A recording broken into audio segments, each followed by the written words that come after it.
Ça faisait quelque temps que je voulais en acheter un et j'en ai vu passer un sur un site chinois juste pour quelques euros. Du coup, je l'ai acheté histoire de s'amuser. Alors, le principe en fait d'une serrure, en fait ici c'est transparent, ça permet de voir comment ça fonctionne. Il y a des petits pistons là-dessous là, avec des ressorts. Et le principe c'est que quand on rentre une clé, les dents vont mettre chaque piston à la bonne hauteur pour que le barillet puisse s'ouvrir. Bon, c'est l'explication basique, hein.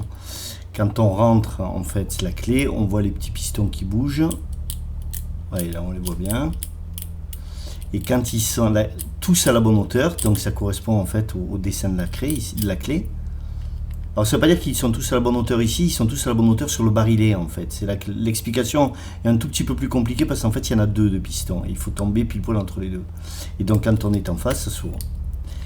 Et alors le principe de ce genre de ce jouet, c'est pour s'entraîner au crochetage ou lockpicking pour le dire en anglais pour faire Mac. C'est que ça permet de s'amuser en fait à s'entraîner avec ça. Alors il paraît que je suis pas une exception, il paraît que la plupart des hackers, informaticiens et tout ça aiment bien jouer avec ces trucs-là parce que c'est un peu un moyen de faire du piratage mais dans le monde physique. Et apparemment j'échappe pas à la règle. Alors le principe c'est qu'on prend un tenseur sur lequel on exerce une pression pour essayer de tourner la clé. Voilà, alors il faut appuyer ni trop fort ni pas assez.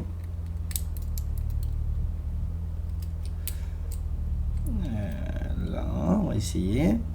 Et ensuite il faut un outil donc de crochetage pour aller appuyer sur les petits pistons. Alors ça dépend les modèles, on peut prendre des trucs différents. Je crois que celui-là, je le mets un, celui-là il est bien celui-là. Pour faire des trucs simples comme ça, il est pas mal je crois. Et après l'idée c'est que je vais aller appuyer sur les pistons un par un. Alors, je sais pas si je vais le montrer. Alors avec la version transparente, c'est vrai que ça va être plus facile pour les mettre tous à la bonne hauteur.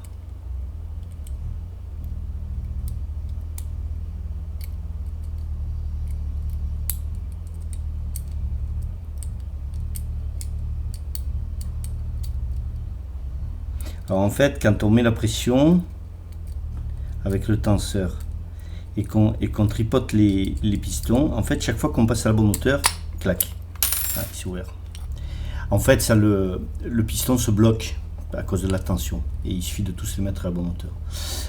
Je vous rassure, les serrures d'appartement, entre autres, sont un peu plus compliquées parce qu'il y a, en fait, il y a plus que deux pistons là-dedans. Il y a des systèmes anti-crochetage qui sont super compliqués à ouvrir en fait et j'y arrive pas vraiment.